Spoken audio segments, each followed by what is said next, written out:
Hay crímenes que no hacen ruido, no rompen puertas y no dejan escenas explosivas, sino que a veces se disfrazan de una visita, de la confianza y la charla y del traje algo, algunas masitas acompañadas de una taza de té. Sin embargo, cuando las víctimas se dan cuenta, o ni siquiera eso, ya suele ser muy tarde.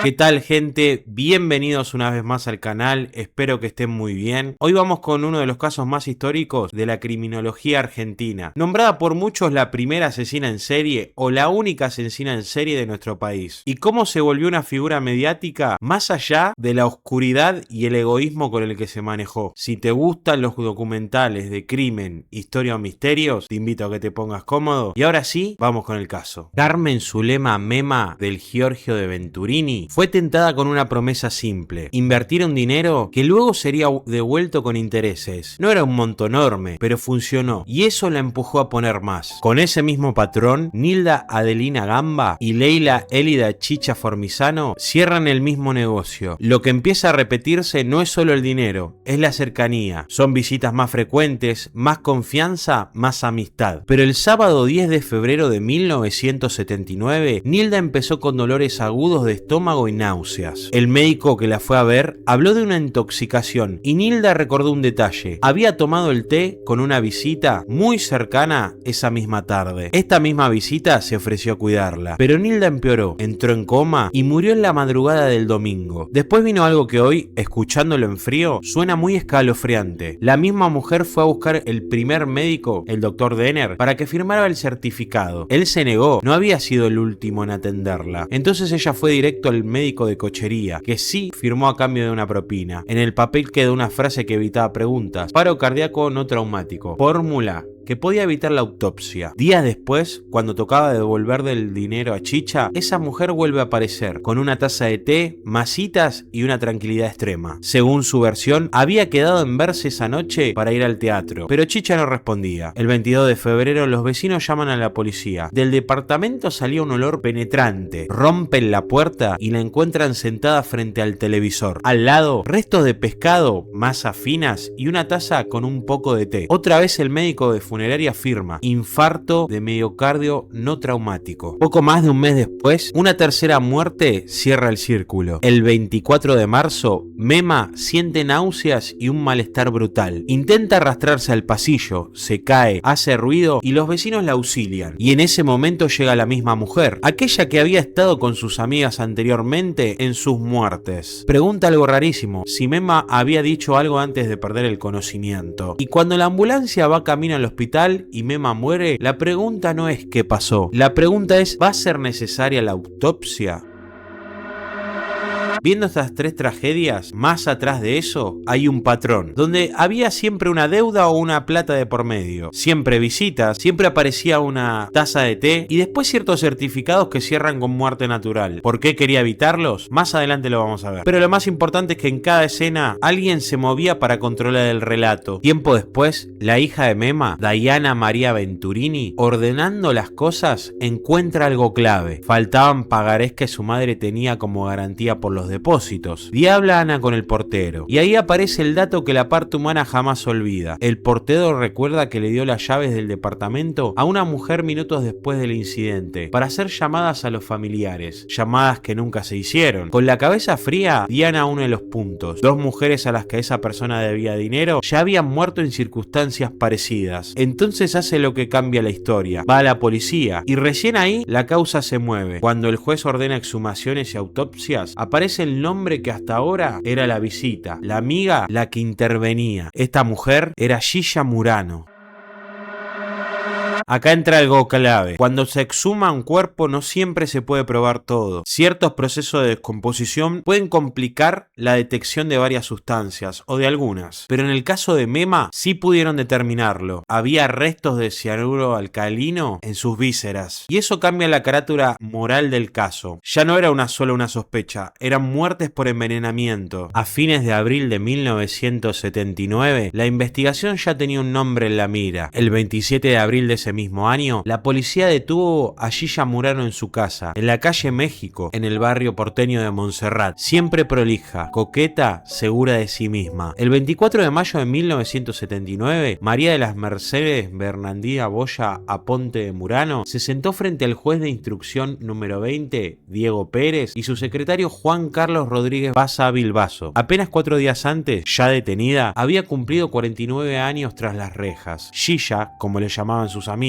y como la terminaría conociendo todo el país, habló horas y horas en su indagatoria. Siempre sostuvo lo mismo: inocencia. Para cada adicio o elemento en su contra tenía una explicación, incluso cuando no cerraba. Pero en un momento, en ese despacho, pareció que algo cambiaba. Está bien, voy a decir la verdad, dijo. El juez y su secretario contuvieron la respiración. Parecía que venía la confesión por los homicidios de Nilda Adelina Gamba, Carmen de Gorrio de Venturini y Lelia Formizano de Ayala. Pero no, entonces levantó la vista, señaló el crucifijo en la pared del despacho y sentenció: esa es mi única verdad. Eso fue lo más cerca que estuvo oficialmente de reconocer lo que la acusación sostenía, que entre el 11 de febrero y el 24 de marzo de 1979 había envenenado con cianuro a sus 3 amigas, una de ellas, además, su prima. Lo que hay algo que asombra mucho en el relato, la postura de Gilla. No era la imagen de alguien desbordado, sino una mujer que entra a los tribunales como si tuviera todo el control, y esa frase del crucifijo es casi una puesta en escena. No responde por los hechos, responde por una idea de sí misma. Lo que pesaba, porque el carácter, la estrategia de cómo se paraba frente a un juez. El propio Pérez lo recordó años después. Terminamos todos agotados. Ella era imperturbable. Algo difícil de olvidar es cómo se plantaba en su indagatoria y en los careos. Tanto que el juez tomó una decisión poco habitual. Yo decidí que indagatoria y careo fueran presenciados por 2 psiquiatras forenses. Ahora viene la parte que, en Argentina, siempre te deja el mismo sabor: la historia judicial. Que incluso con todo el escándalo público, con el apodo que ya circulaba, como la envenenadora de Montserrat, la causa tuvo idas y vueltas. En el material aparecen 2 fechas de detención. Menciona el 27 de abril y también que la detuvieron primera vez el 30 de abril de 1979. El juez Pérez la procesó con prisión preventiva. En junio de 1982, el juez de sentencia Ángel Mercado la absolvió por falta de pruebas. Gilla recuperó la libertad el 15 de junio de 1982. Tuvo 3 años en la calle, hasta que llegó el giro. 16 de mayo de 1985, la Sala 3 de la Cámara de Apelaciones en lo Criminal y Correccional dio vuelta el fallo absolutorio. Los camaristas José Mazzoni, Pablo Lomané, Oscar Ocampo, Aníbal Ibarra como secretario, la condenaron a prisión perpetua. La sentencia fue por los 3 homicidios agravados por el uso de veneno, además por estafas reiteradas, que consideraron probando que había engañado a sus amigas con una promesa de inversión y rédito económico que no existía. Y ella incluso ahí se sostuvo en la misma línea. Una frase que quedó como un símbolo en su defensa: nunca invité a nadie a comer.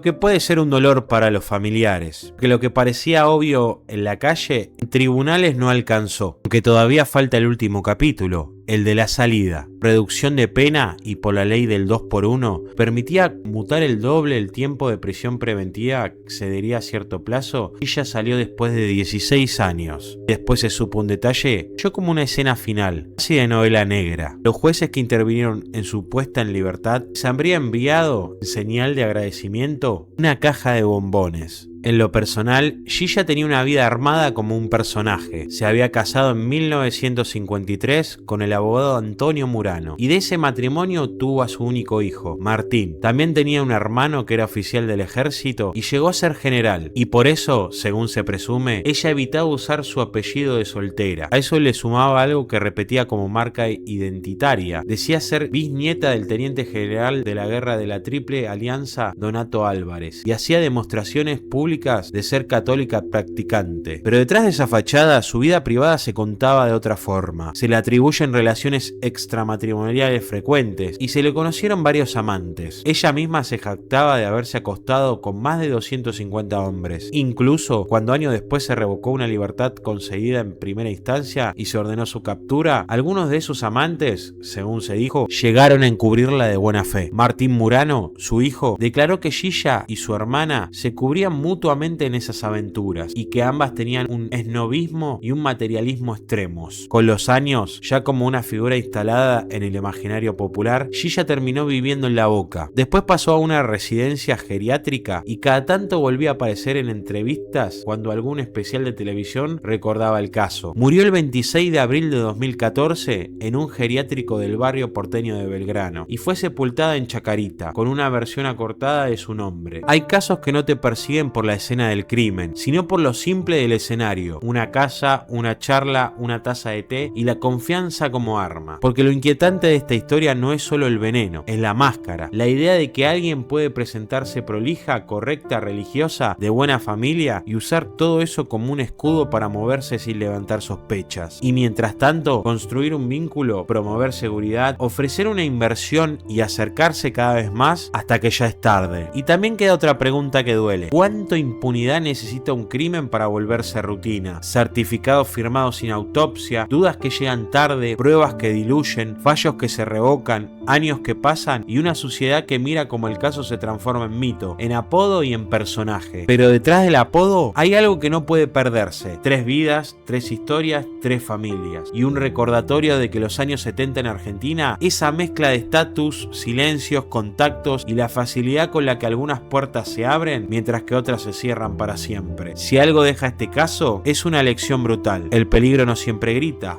a veces sonríe, se sienta en tu mesa y te habla de dinero como si te estuviera haciendo un favor. Y por eso lo contamos, no para alimentar el morbo, sino para entender cómo operan estas sombras cuando se disfrazan de normalidad. Si te gustó el video, dale like, comenta, compartí y suscríbete para no perderte los próximos casos. Gracias por acompañarme hasta el final. Soy Lalo Cajetilla y nos vemos en el próximo video.